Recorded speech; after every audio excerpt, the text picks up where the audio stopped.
Well, welcome back, my friends, all to another rousing rendition of Choir Boys Outdoors, a Bark River Puukko rendition in CPM 3V with burl handle scales. Now, this was sent to me to check out by Timbo 437. And brother, I appreciate you. He said this was probably his favorite Barky. That's what Bark River fans call him, Barky. Outside of the big buoys that he has. I see why. This thing's damn near perfect. Now, let me say this. This review is going to be about the knife that I am reviewing in my hand. If you're new here, please understand, I don't make big, broad, sweeping statements unless I have just tons and tons of experience with a company. I have probably reviewed 10, 12 Bark Rivers. I like what I've reviewed. I will say that this is one of my favorites as far as a belt knife goes from them. It just fits the hand really, really well. Now, it is a Puukko, and guys, let me say this. I don't name the damn things. If you look at it, you can see it. It's got that Puukko style handle. It's in CPM 3V. I believe this is the dyed burl wood. It looks like it's got a purple. It's got some green G10 liners. Man, this thing's sweet. I mean, it is sweet. Feels good in the hand. When I think of a Puukko, I think of a catch-all, do-all type camp knife, right? This isn't a knife that you're going to hammer through a 4-inch log. You shouldn't. This should be on your belt at all times. You can cook with it. You can clean with it. You can cape with it. You can skin with it. You can defend yourself with it, start a fire with it.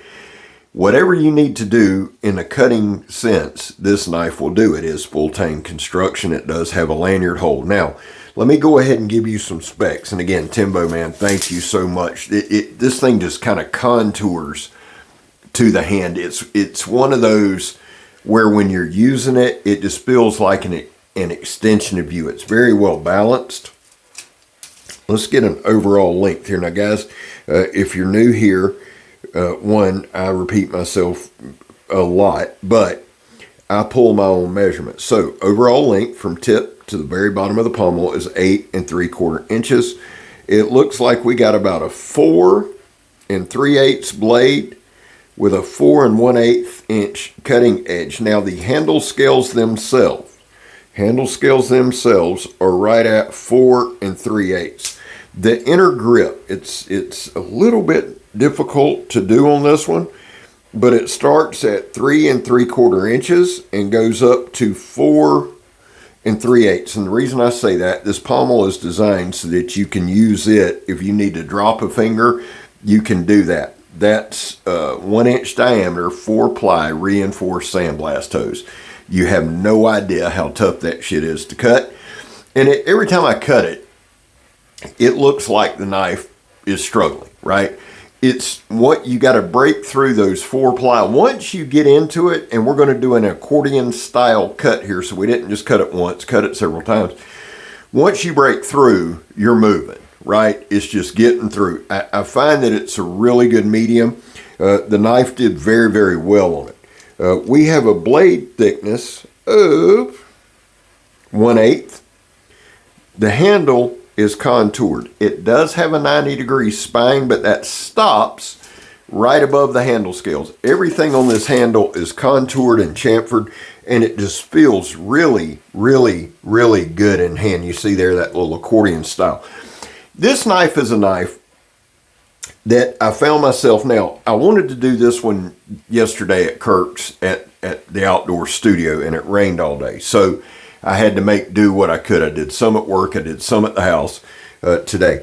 But look how gorgeous that thing is, man. I mean, that to me is what a belt knife should look like, or a Puukko should look like. It's just gorgeous. Fit and finish. Again, Bark River does a phenomenal job on their fit and finish. Now, we're going to do our little zip tie test here. And again, it's not to test the sharpness of the knife. It's to put pressure on the edge to see if we get any rolls, chips, anything like that. We did not. It held up very well. I didn't go super hard on this knife. This is not a knife you go super hard on. And let me kind of say this. Let me throw this out there. The more that I do this, we're heading into our 5th year now. The more that I do this, the more that I'm coming to understand I need to be reviewing knives as you would use them. And we need to be upfront about what they should be used for. Again, this is not a knife that you're going to beat through a 4-inch log. You shouldn't. And the other side is, guys, we all go to that mythical survival spot, right?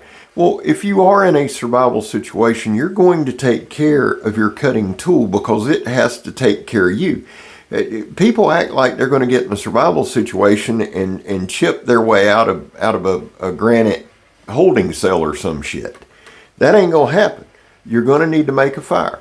You're going to need to make shelter. You're going to need to have enough skill set too, because that's the biggest part of this. It can be made of unobtainium with gold handles. If you don't have a skill set, you're shit out of luck. And you don't want to wait until you're in a bad spot to do it. But I said all that to say, if you have the skill set, which you should if you're going out in the woods, you can make traps. You need a knife you can make traps. You need a knife you can rely on, right? Snares, traps. You might have to make you a fork. You may need to make you a spoon. You need a knife that will do that. This knife will do that. And it'll take care of you as long as you take care of it. Timbo, without a doubt, touched this edge up. Right? He does. This one's got some age to it, which means it has character. But I know that Bark River sends an incredibly sharp edge. I believe this is a convex edge as well. I think that's the way they do their edges. I could be wrong. I don't think I am, but I could be. Y'all know how that goes. I'll say this too for the tip. The tip is reinforced. Now this, again, I wasn't trying to do super hard batoning because this is not a knife I would do super hard batoning with. The only reason you're going to do batoning with this knife is if you're in a situation like I am here in Florida, where when it rains, everything gets inundated. So you want to remove some, no damage to the edge. Now, I did some flat batoning there just to put a little pressure on the edge. That wasn't meant to do anything else but that.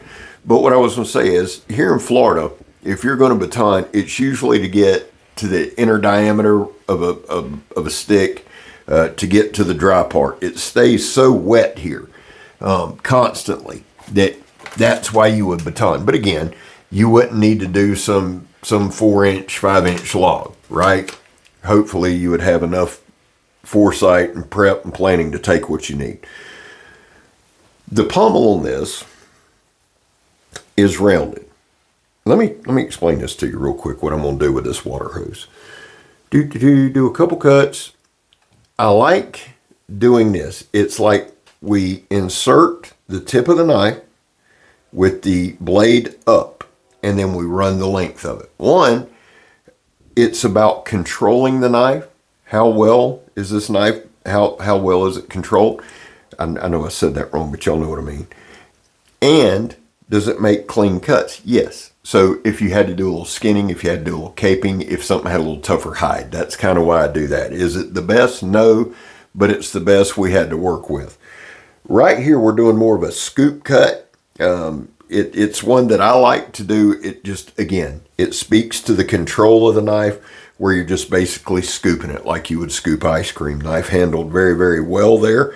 Now, I did some light batoning on pine. When we go to the house to get our fire started, we're going to do some on red oak, but again, small diameter stuff. There's just no need to hammer home this thing or hammer down on this thing.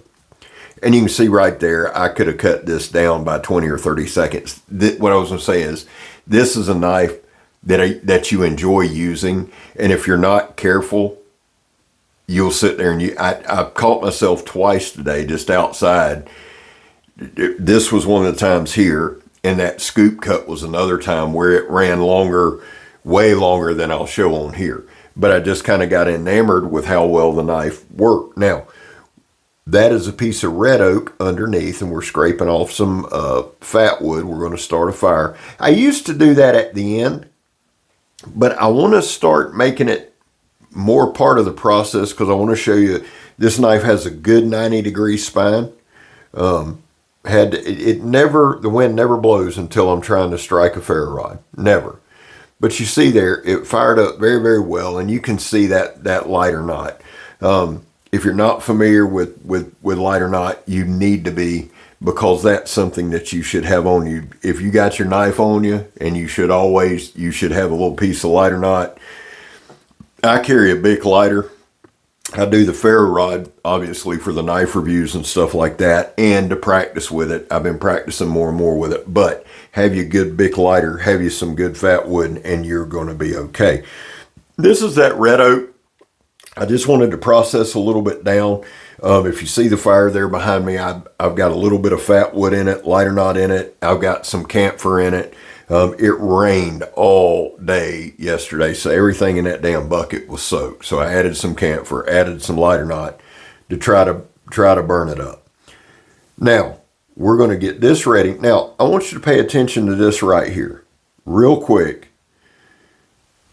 This is at the end of the review, and the edge is still sharp as shit. And I've done a lot with it. Now, I didn't stab tires or do anything like that. A couple of reasons there. One is the Puukko style handle, while it feels good and while it feels like I got a good grip, and the pommel is geared more for your thumb, right?